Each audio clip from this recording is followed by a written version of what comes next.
Hello, everybody, and welcome to another episode of A Magician's Thoughts On.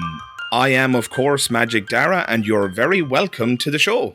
I actually can't believe that this is episode 3 already, and can I just say to those of you who have joined me for episodes 1 and 2, thank you very much. I mean, I've immensely enjoyed making this podcast, and I continue to enjoy it.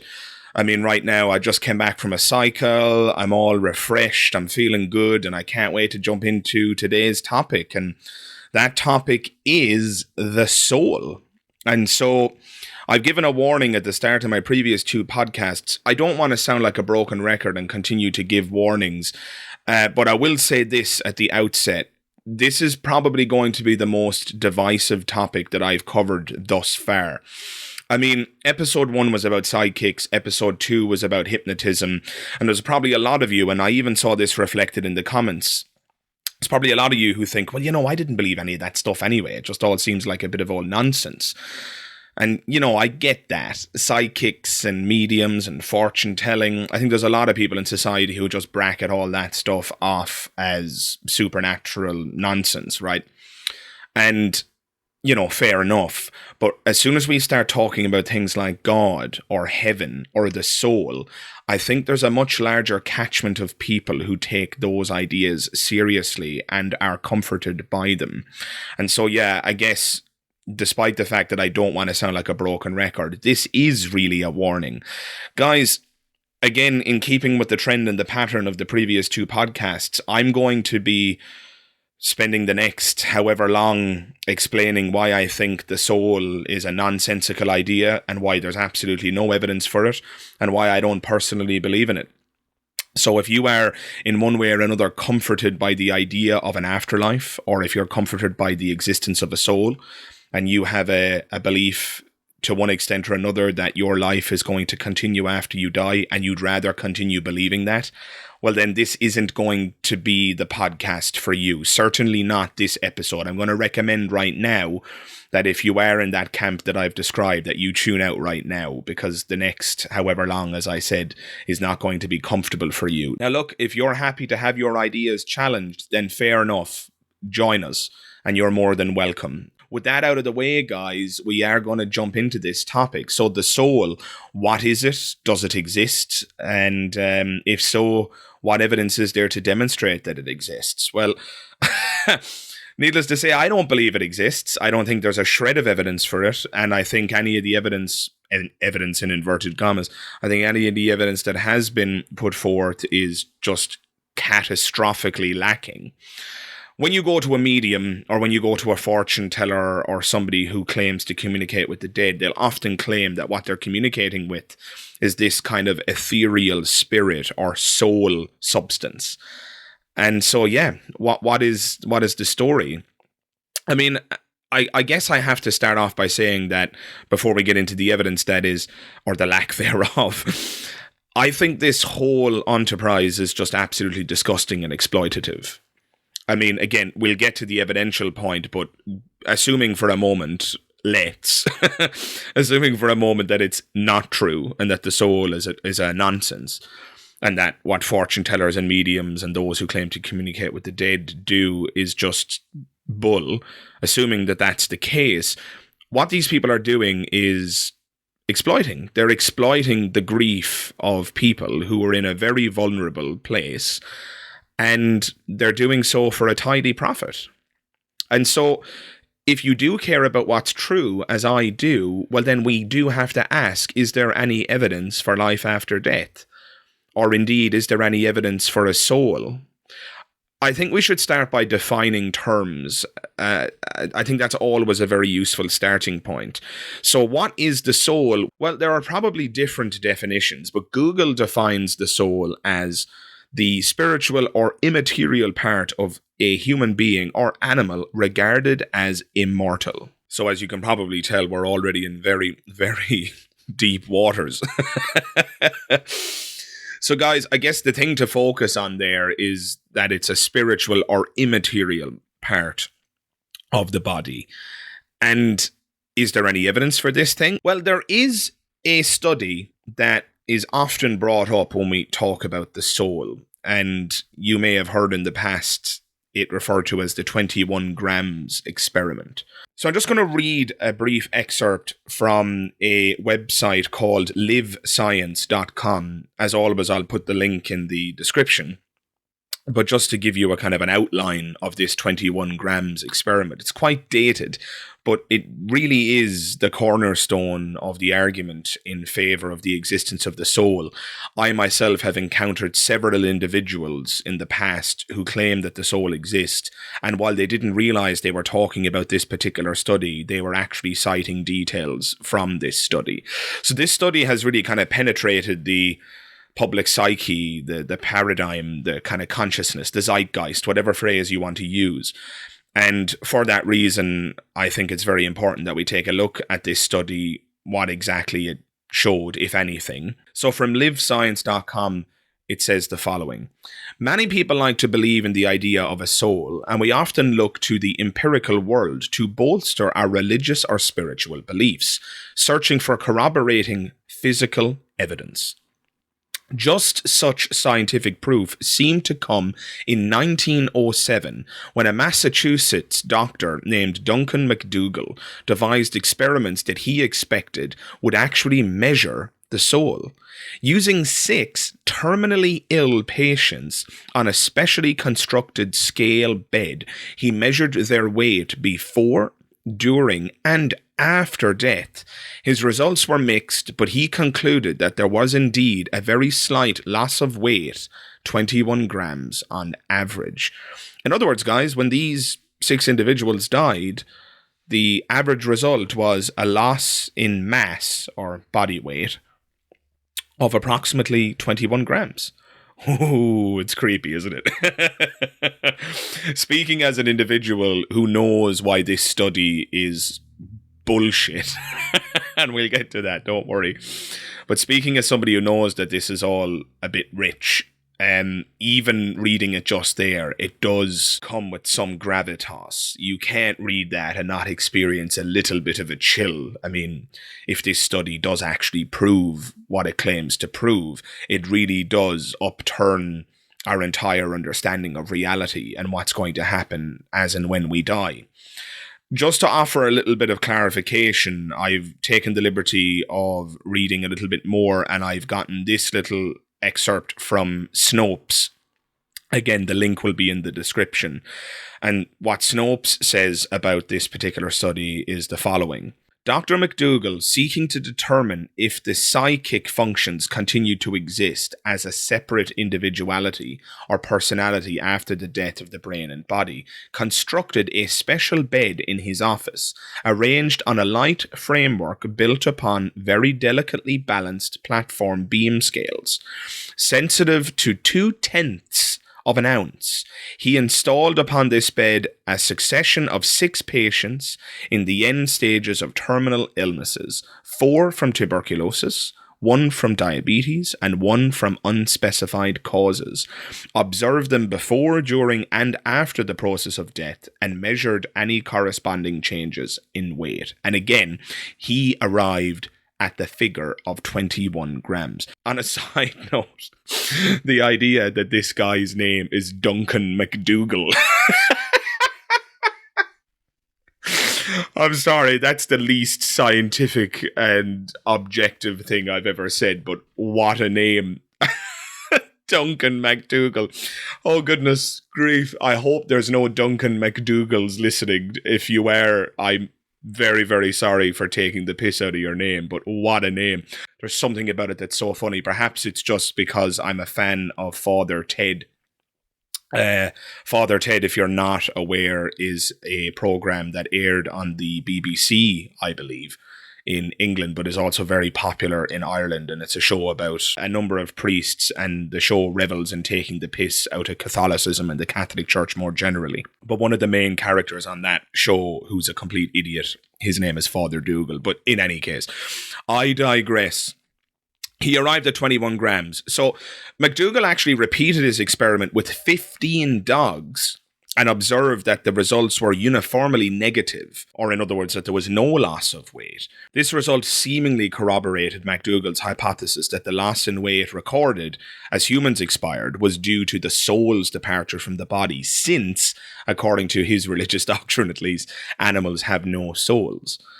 And so, yeah, it's a very interesting experiment. I think you'd have to be pretty unfair to say that the experiment isn't intriguing at the very least.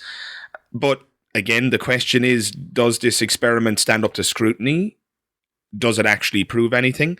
Is there any merit to it? Well, let's dive in. I mean, arguably, you could say, there you have it. The soul is real and mediums are merely making contact with the souls of those whose physical bodies have expired. But, I'm not willing to take it at face value. Let's dig a little bit deeper. The first problem with this experiment, which I think is a rather significant one, isn't the soul meant to be metaphysical? What does metaphysical mean? It just means beyond the physical world, meaning it's not made of any physical substance. It's not composed of any element in the periodic table of elements. It's an ethereal, non-physical thing. And if indeed that is what the soul is, how could it bloody weigh anything? Right? I mean, maybe somebody out there might be thinking, yeah, but air isn't physical and it weighs something. Air is physical. Air particles are particles and they weigh something. Of course they do. Remember that Google definition. Now, don't get me wrong, Google is not an authority on the paranormal or the supernatural, but I think the Google definition is totally fair. It's the spiritual or immaterial part of a human being. That is what people are talking about when they talk about the soul. Now, if you want to get into metaphorical understandings of these concepts, and somebody might be tempted to say that the soul is simply the function of a particular object, and that's absolutely an idea in philosophy, that, the soul of the eye is sight. And look, fair enough, if that's how you're defining soul, well then we're just actually talking about two different things. But if the soul is as it is represented in popular religious thought, is this immaterial spiritual thing that leaves your body upon death and perhaps goes to heaven, well then it is rather incoherent to suggest that that thing weighs something. If it's non-physical, it should not have weight. How could it weigh anything? But anyway, look, leaving that particular philosophical chestnut aside, let's dig a little deeper. The question right now, guys, is, was the experiment carried out with a commitment to the rigorous scientific standards that are so essential for any respectable research? And unfortunately, and I hope I'm not bursting anybody's bubble here, the unfortunate answer is absolutely not, guys. This study is replete with so many problems. The first problem is the small sample size.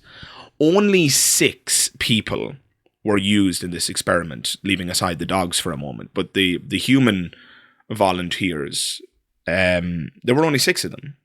And what's more, out of the 6 tests, 2 had to be discarded. 1 showed an immediate drop in weight and nothing more.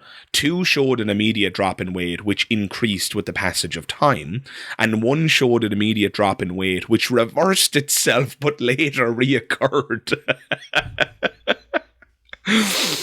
And even these results can't be accepted at face value because the potential, guys, for experimental error was actually extremely high, especially since McDougall and his colleagues often had difficulty in determining the precise moment of death.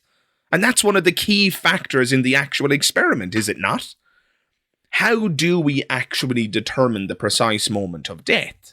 And that, guys, brings me onto the glaring second problem with this study. Can we actually accurately determine the moment of death? Even today? Well, again, in preparation for this podcast, I took the liberty of delving a little bit deeper into this question. And I've got a little excerpt for you from an article titled Determining Time of Death. And this comes from an absolutely fascinating website called coronertalk.com. Again, I'll put the link in the description. And this is a podcast and a website that's run by a fascinating group of medical and scientific professionals. And in this article, again, titled Determining Time of Death, the following was said. and I quote, "Determining the time of death is both an art and a science and requires that the medical examiner use several techniques and observations to make their estimate. As a general rule, the sooner after death the body is examined, the more accurate the estimate will be." Okay, well, that's not surprising, I guess. I mean, all of this must be stated with a very obvious caveat.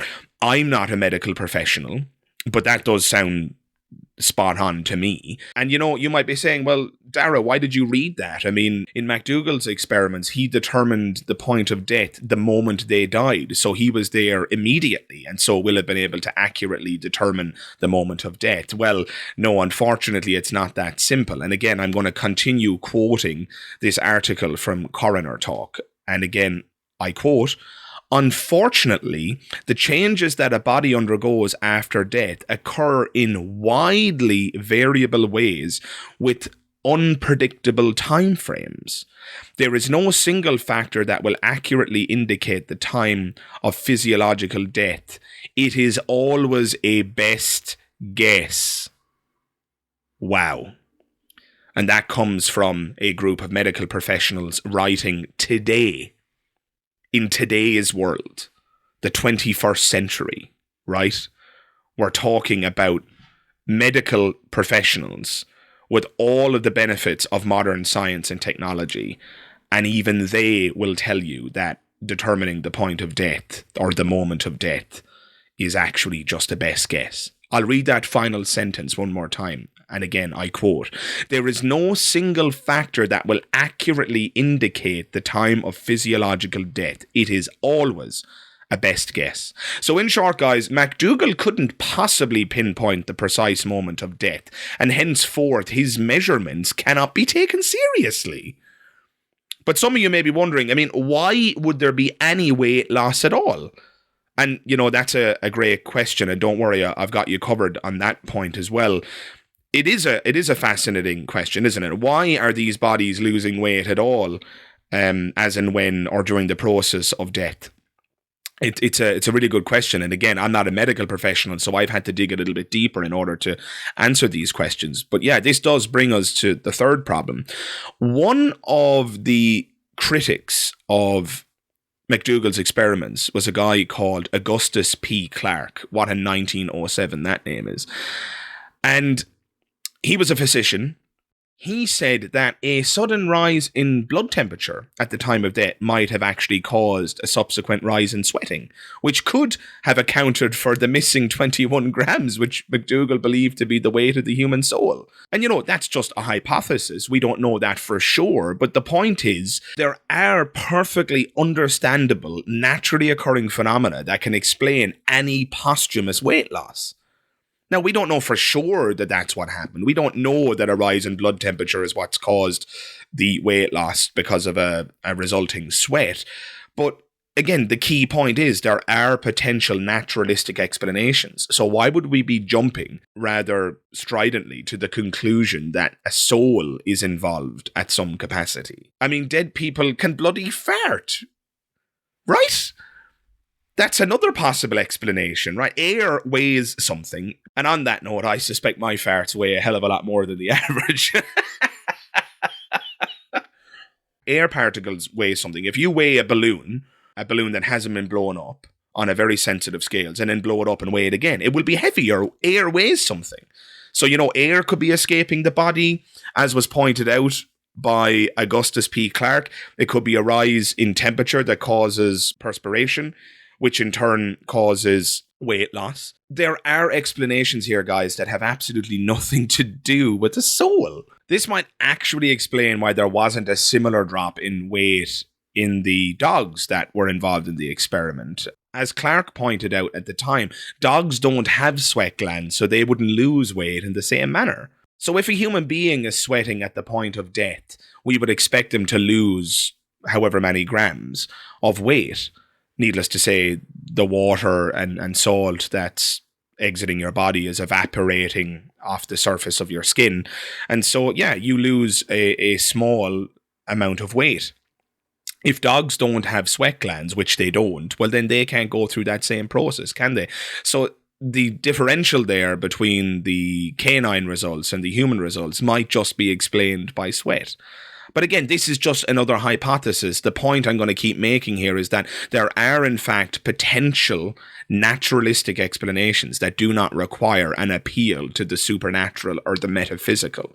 And that should concern you if indeed you're viewing this study as compelling evidence of the existence of a soul. But the problems don't end there, guys. The fourth problem, and this I suppose is really a summary of everything put together, MacDougall's methods were obviously flawed. It's not only that his methods were flawed, but his attitude, his approach, his psychological predisposition was also flawed. He ignored the results that didn't fit with what he was hoping to prove. And that's the biggest problem here. He was actually hoping to prove something. MacDougall, by his own admission, was setting out to demonstrate the existence of the soul.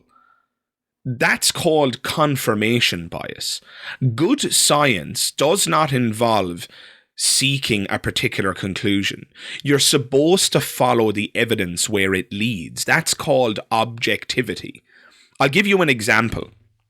And I'm not going to pretend that I'm, Mr. Perfect and I have all the right answers. But I'll just give you one example of what I'm talking about from my own life. I don't believe that free will exists. I don't believe that we are free. Now, I'm going to do a separate podcast on that if you want me to explain my reasons for that, but I'm not personally convinced that free will is a real thing. I suspect that determinism is true, that our actions are completely outside of our control and that we're not the authors of our own thoughts. Please don't dismiss what I'm saying off the bat, because again, there will be an upcoming podcast, and if you want to hear that podcast sooner rather than later, by the way, please jump into the comments below, because I will prioritize it as a matter of course if indeed there's a thirst for that particular episode. But why do I bring this up? I didn't want to believe that determinism was true. I'd rather believe that we are free and that we make all our own decisions and that I'm the author of my own thoughts. I want to believe that. Unfortunately, the evidence bullied me into relinquishing my belief in free will. And I am now rather unfree in my belief that determinism is true. I have no choice but to believe that determinism is true because the evidence in favor of determinism is so profound. And I just want to give that as an example because it is the opposite of what MacDougall did. I didn't set out to prove that free will was false. I didn't set out to prove that determinism is true. I simply explored the evidence and I couldn't help but arrive at the conclusion that determinism is true and that free will is bullshit. I now believe something that I'd rather not believe, but again, ironically, I have no choice because that's where the evidence leads. And if MacDougall had done the same here, his behaviour would have been radically different. The so-called 21 grams experiment is at best a case or an example of the technological limitations of the time, as MacDougall was no doubt limited by the instruments of 1907. But at worst, it's a case of selective recording, confirmation bias, and arguably wanton abandonment of objectivity and scientific standards. Again, MacDougall ignored the results that were against him. When the weight went up or changed or was different, he always had an excuse. And if you're interested, you can read his writings on this and you see him come up with rather subpar explanations for eliminating the results that did not fit his conclusion. It just goes to show, guys, that putting on a white lab coat and doing an experiment doesn't mean you should be trusted. We must follow the evidence, not any authority or individual with fancy degrees and special letters before their name. And, don't get me wrong. I'm not suggesting an anti-science point of view here. I'm actually doing the opposite. I'm recommending that we strictly abide by robust evidential standards. And thankfully, the vast majority of the scientific community already does this. So in closing, guys, I want to address and preempt a potential counterpoint that some listeners may raise.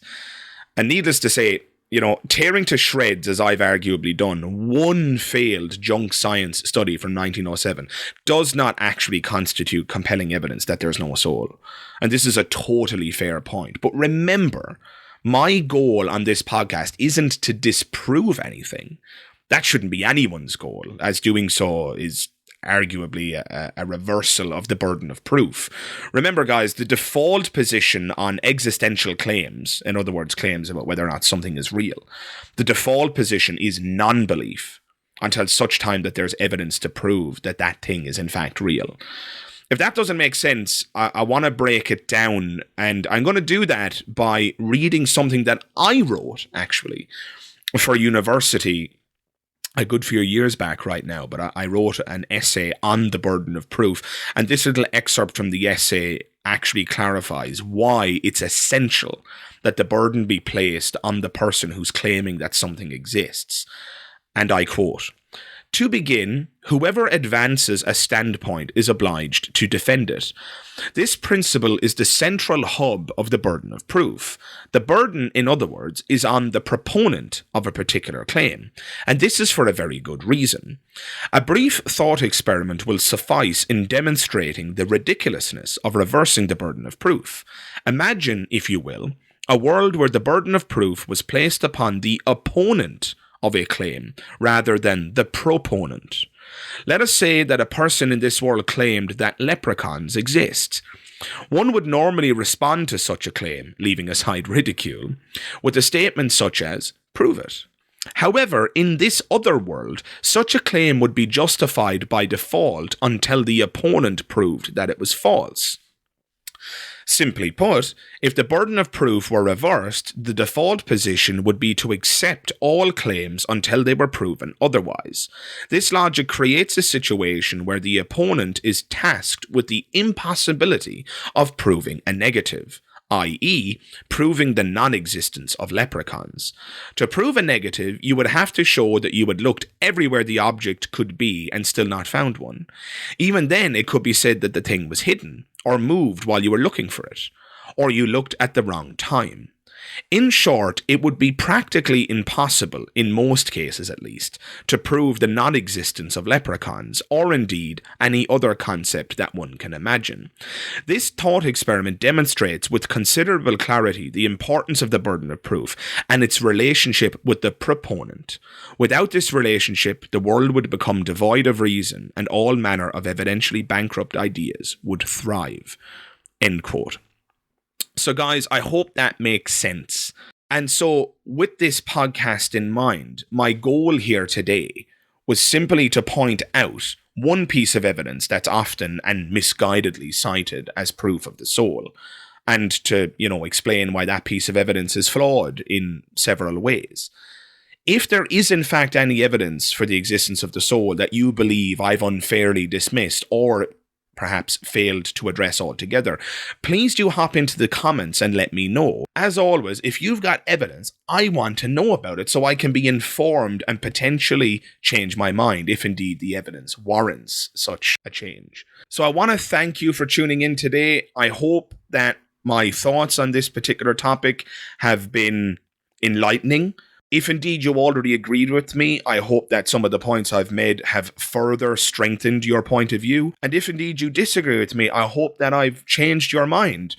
And obviously, just to reiterate, if you think I've left something out or if there's an important piece of evidence that I've missed, again, jump into the comments below and make me aware, because that's what this is all about, guys. My number one goal with this podcast is to open a dialogue.